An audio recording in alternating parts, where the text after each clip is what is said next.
Good people, huh? Yes? I like them here. Why don't you just keep it in perspective, okay?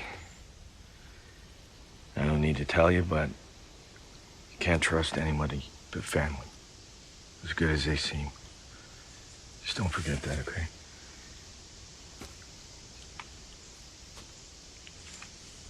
Yeah. It Comes at Night serves as a warning to its audience to never let the feelings of paranoia and fear obfuscate the need for a human response. In a dreadfully chaotic world, our humanity is truly the one thing that keeps us sane. It's the only thing that keeps us tethered to reality. Being able to see others as human in a desperate situation keeps us from doing abhorrent things. It disables us from participating in inhumane practices that we may see as okay given certain circumstances. The best example you could apply this mindset to is really any historical genocidal event. Somehow enough propaganda was disseminated to a subset of people, and this propaganda was able to create enough division between people by playing into their fears. And then out of these fears sprung a sort of tribalism. This tribalism not only encourages people to follow in the footsteps of those within their in-group, but it also creates a justification for behaviors that would otherwise have no logical justification, and thus perpetuates the perception that what is being done is for the greater good of the tribe. The first 10 minutes of the movie sets the pace for everything that you need to know about its themes and the world in which this movie exists. The small family of 3 are isolated and alone. They are doing what needs to be done. They aren't heartless monsters yet, they don't even know what they're capable of, but you can tell that they are willing to do anything to survive, and that in and of itself can be quite scary. The family is living in a very clear be or be killed scenario. This has bred paranoia as an element of pseudo-control into their way of life. The thought process is if they see everyone around them as a potential suspect or threat, that they can never get got, that they can never fall victim to manipulation, thievery, or to the illness. They can somehow avoid falling victim to their circumstances. They can somehow rise above everything that is going on around them. And this thought process is what likely led to the massive overreaction that ended the lives of 3 people. Travis's family was reluctant to let their guard down and allow another family to live with them. And when they perceived the other family as threatening, manipulative users, their confirmation bias kicked in. The other family's actions confirmed that they had every right to be paranoid and that no one can be trusted. So instead of attempting to resolve the situation in a non-violent way, they chose violence. The movie provides an insider view into the degradation of humanity as a whole. It makes no statements about who is right or who is wrong. The movie is a bystander in its own right, and it lets the viewer be the judge. But the movie only gives half the information needed for the audience to justify and understand some pretty serious judgment calls. The only information provided to the audience is based on one perspective, Travis's family's perspective, one skewed, paranoid, and unreliable perspective. The movie is full of scenes where everyone makes judgment calls based on limited information. Throughout the movie, as an audience member, you can relate to Travis and his family, but at the end of the movie, Travis starts to seem more and more like an unreliable narrator that has been groomed to fear the worst in people. And at that point, Travis's family's choice to kill the other family is a tough sell.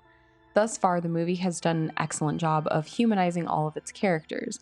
The director makes it seem like these 2 families are better off together. So the perception from Travis's family that the other family is trying to hide their son's illness is kind of confusing. They both seemed to want the same things. They had an understanding. Kim and Will's actions seem a bit shady during the time where they're being confronted, but they are also under the impression that right now the people that they are living with have become a potential threat. So are we mischaracterizing their actions as audience members, or are they being shady because they're hiding something? Regardless, watching both families jump to conclusions and continue to make the situation worse is incredibly frustrating. This world is unforgiving, and the people in it act accordingly. It is a world where looming paranoia and survival have become the only way of life, where death is out to get you. Community has given way entirely to isolation and homogeneity. The world has collapsed underneath an increasingly individualistic need for survival. It plays with the mind and creates justifications to cope with a way of life that thrives on paranoid violence. Ultimately, both families end in tragic circumstances that may have been inevitable regardless of whether or not they had attacked one another.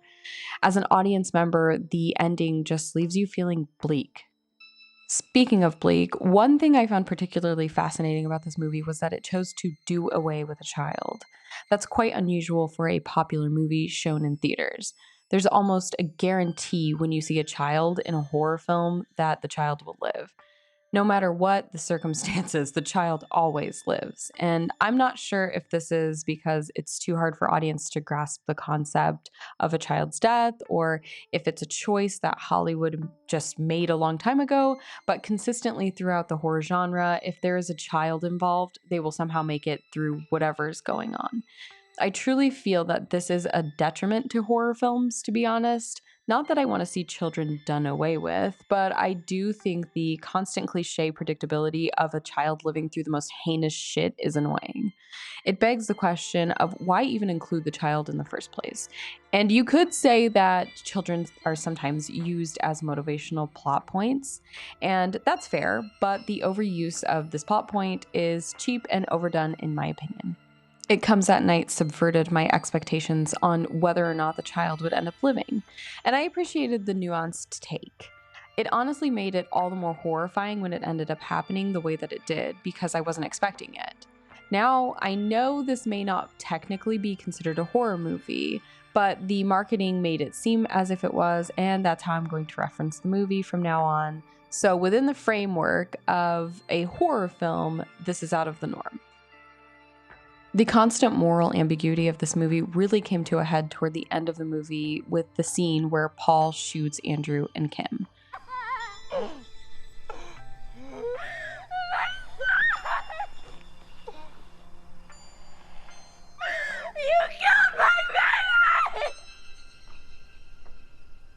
Travis's family was no longer just paranoid bystanders trying to protect their own. The woman was running away with her child when they shot her. The idea that she was going to somehow come back and try and harm them or take from them did not justify the actions Paul had taken. This series of events at the end of the movie is so jarring, and it's a reminder that this is what this movie wants you to feel. The jarring realization that when people perceive themselves as backed into a corner, people who are seemingly normal may just turn into monsters. Artwork from the artist Peter Bruegel, called The Triumph of Death, features at around 8 minutes in and depicts a graphic scene of an apocalyptic landscape where skeletons are tasked with cleaning up fleshy, lifeless bodies as smoke plumes in the background in a field void of vegetation. It would seem that the director, Schultz, gained inspiration from this artist and this artwork in particular. The painting is said to have depicted what is likely the Black Plague. Regardless of whether or not the painting depicts any particular event, it's clear that its creator, Peter, was fascinated by the thought of death when he painted this. And I think that Schultz is equally fascinated by the concept of death. It's shown in his work. This movie does not shy away from showing all the parts of death. The grief, the heartlessness, and the indiscriminate way it attacks at random. It may even come for those who are most innocent among us. The way it skulks around tempting fate when you think you're safe. You will never truly know if it's there, and more importantly, you will never know who it's come for. But like an illness, it infects and creates the illusion that you can somehow control it. The illusory feeling of control creates a sense of vulnerability. If you just lock yourself away from the world, if you just isolate yourself, you'll be able to just avoid hardships, avoid death. But when death comes for you, there is nothing at all you can do. And that is much scarier than any ghost story.